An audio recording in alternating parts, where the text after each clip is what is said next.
We got Dr. Solo, which the last one of Dr. Solo was 2563. Which 2563. It was the bones of the dinosaurs I walked around.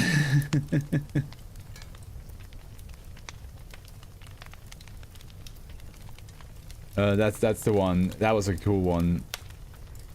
Yeah,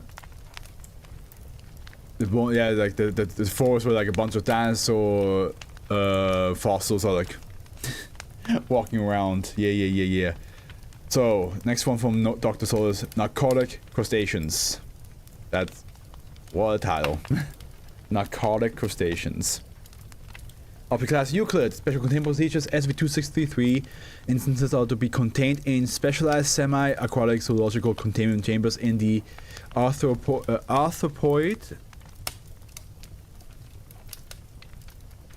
Sorry, I just had to reduce the music a little bit. Wing at Area 12, atmospheric conditions are to be monitored closely. Any personnel that need to operate in close physical proximity to SCP-2633 instances are to wear appropriate respiratory protection. Look at that crab. -4 photograph before containment. That crab is like, what, you want some? Yeah, the picture is absolutely top class. High quality too. Look at that. Damn. Okay, come on now. There we go. Look at that. Now that's a quality picture.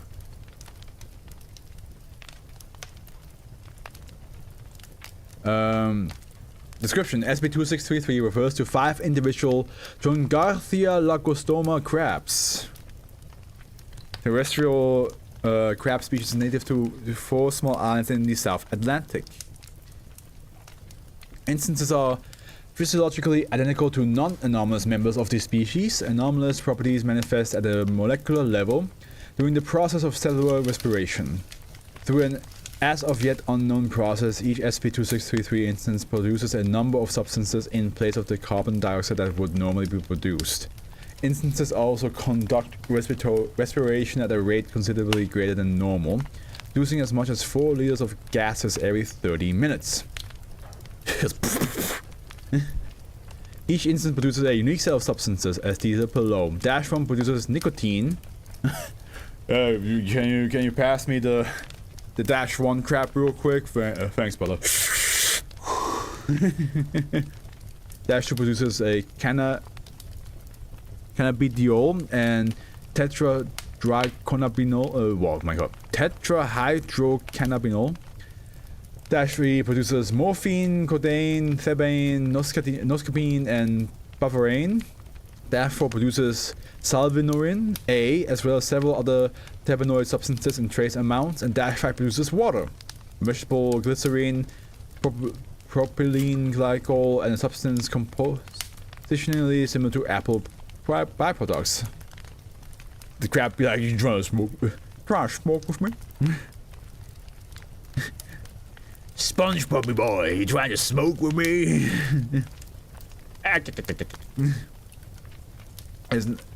It's not currently understood how SCP-2633 instances are apparently unaffected by the substances they produce, which would typically be lethal to invertebrates of similar size. Non-invasive tissue samples have been collected from each of the 5 instances and are currently being analyzed to determine possible mechanisms behind anomalous cellular processes. SCP-2633 instances are also exceptionally long-lived, having survived well over 200 years. God damn! Well, are they delicious? Are they as delicious as regular crabs? So, first reported in 1773, -1, 2, and 3 were first confirmedly discovered on Ascension Island in 1815, several weeks after the first British settlers arrived there. Can you imagine?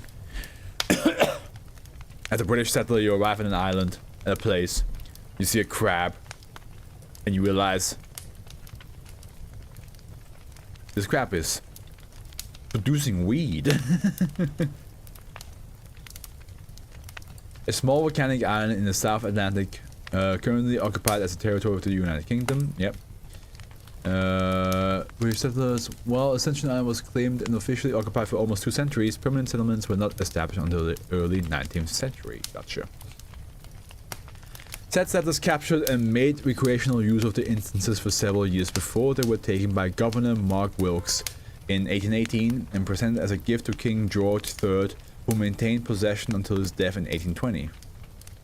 Governor of St. Helena, a title which also oversees governance of Ascension and several other small neighboring islands. Oh look, it's the 420 crab. I would actually lose my mind if people in the 1800s ever said that. I'd be like, what do you mean? There ain't no way. The instances changed hands several times over the next... Wait, the instances changed hands several times over the next 191 years, notably making it as far as Istanbul, Mumbai, and Kambalik before being obtained by Marshal Collin and documented.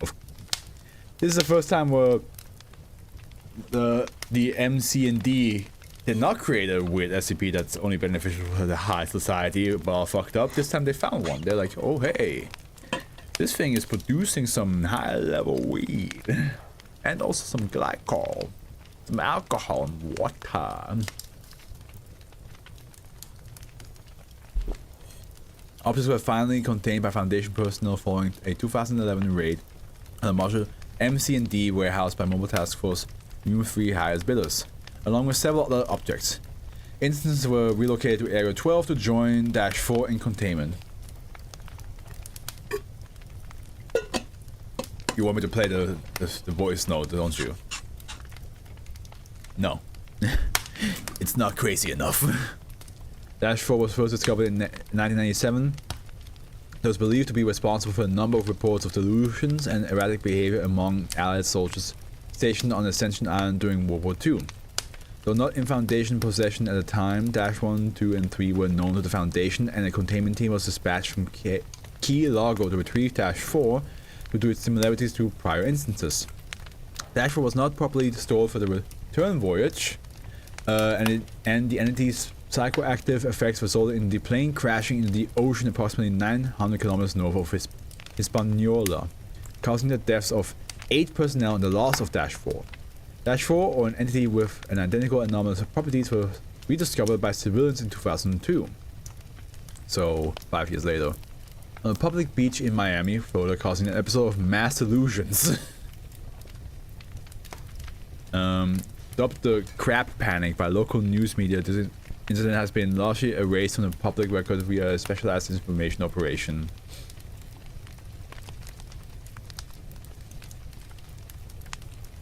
Local authorities were called in to handle the incident while Foundation personnel were mobilized to contain -4. -4 was contained at Site 63 for the next 8 years, until it was transferred to the Parasitology Department at Area 12 in 2010. -5 is the most recent really crab panic. That was a unique name. I mean, if a crab came to shore and suddenly every single person is having like a fucking illusion panic attack, it's very fitting. -5 is the most recent instance found on Ascension Island on 11/11/2016. The instance was kept as a pet by a local family for 3 months, before a social media post featuring the instance was flagged by Foundation detection algorithms. -4 was then apprehended by a containment team, and the family was treated with Class B amnestics. Based on documents recovered during the aforementioned MC&D warehouse raid, see below, it is currently believed that the first 3 SB2633 instances were created as an attempt by the British East India Company to create a method to efficiently and surreptitiously transport large quantities of narcotics into China. The methods used for this purpose are not yet known, though an enhanced breeding and genetic alteration program has been authorized to attempt to replicate SB2633's anomalous properties using both SB2633 instances and non-anomalous stock of J. Lagostoma. These projects will be overseen by Dr. Hendricks. They really are like, hey, let's see if we can make more. Let's see if we can make some more narcotics, man. Like, come on, man. Below is a transcription of document 2 obtained with Marshall Call and Dark documentation of SB2633. Warren, As you are aware, my Providence was tasked with carrying the experiments back to Calcutta. I'm afraid I must report that I am unable to abide the presence on my ship. The native you had me purchase them from has warned me of the creature's potency, but I had not understood his meaning. 6 times now my men have absconded with the beasts, and the foul fumes are inhibiting any work being done aboard. Because of this, I must confess that I have thrown the animals into the sea, much to the chagrin of my men. The men actually got high as shit while work. I hope the company will not be too put off by my transgression. I do not believe the creatures were worth what I dare say was a sizable price, nor could they have gotten past the Chinese. The port authorities know they're crabs and can smell the puppy a mile off. Perhaps something large and more amicable. Dogs, perhaps? We're making port in Abidjan, where I hope to send this missive to you, to pick up the shipment of ivory, and then we sail to Bengal, where hopefully we can speak of this further. Yours as always, Rudolph. We need more of this good stuff. Reminds me of that song that goes, because like I've been hearing about it. I mean, there's a lot of SCPs that song can like be connected to. Because there's so many. I mean, there's literally a weird SCP that we had a couple of weeks ago. The above letter is believed to have been written in 1773 to Warren Hastings, a member of the East India Company Governing Council, by Captain Rudolph Brooks, a seaman under the employee of the EIC, often charged with moving cargo of an anomalous manner. It should be noted that over a period of approximately 20 years, 1840 to 1860, numerous reports were made of British vessels carrying poppy pounds. Whether these animals represent continued efforts of the part of the East India Company to continue the experiments that yielded SCP-2633 is unknown at this time.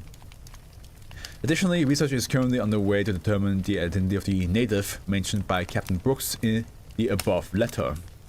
Dash 4 and 5 are currently theorized to be offspring of Dash 2, the only female of the group, and one or both of the other 2 original instances or possible non-anomalous J.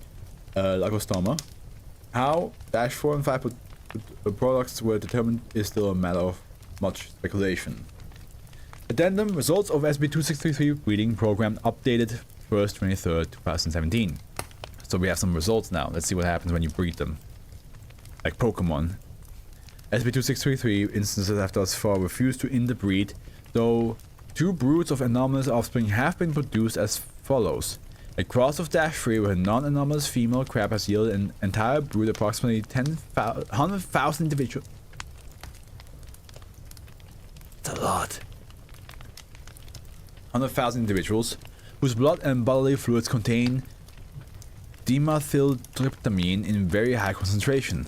60 female larvae were allowed to mature and are currently being kept in containment at Area 12. The rest were flash frozen or kept in refrigerated storage below Site 83. Additionally, a recent brood resulting from a cross of Dash 4 and a non-anomalous female crab has yielded an additional approximate 100,000 larvae, roughly 3% of which have exoskeleton largely composed of crystalline and methamphetamine. 2,000 larvae are being allowed to mature to assess potential further anomalous properties, and the remaining 98,000 were frozen and stored below Site 83. That's great. Is that normal for crabs to have that many children?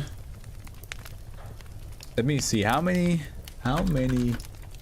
offsprings do crabs get?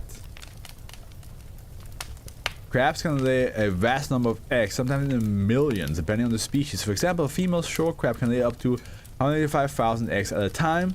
Blue crabs can lay between 750,000 and 8 million eggs. Jesus! How does it even look like? That's so many eggs, dude. Where did it all come from? How does it produce this many?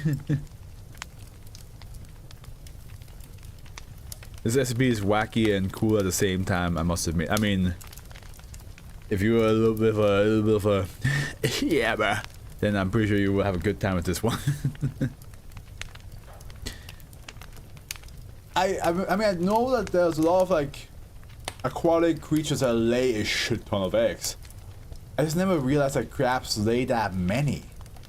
In the 6-digit numbers. Woo! Sometimes 7-digit. That is crazy. That's crazy amount of eggs. That also explains like when you like those videos of like the crabs, like you know those videos where like a whole street is covered in crabs. That explains why there's so many of them. Jesus Christ. We should be eating more crabs instead of tuna or anything like that. I feel like there's like an abundance of them compared to any other aquatic animal. Damn. I'm always in the opinion, like at the end, you know, the whole carnivore style of eating is like very complicated to like control. Like at the end, you can always say eat less meat to make sure that the animals, you know, they get to like live longer, they get to be more of them, and so on and so forth.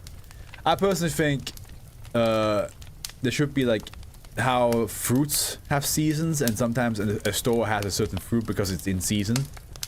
We should do the same thing with meat. Like there should be like a couple of months where a certain type of meat is just not available.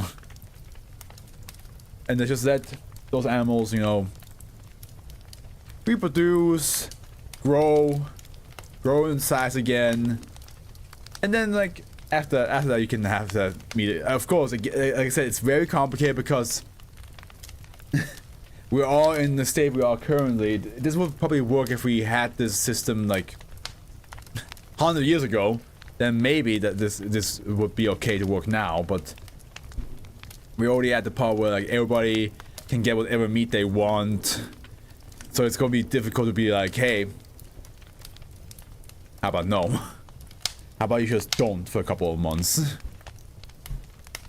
But yeah.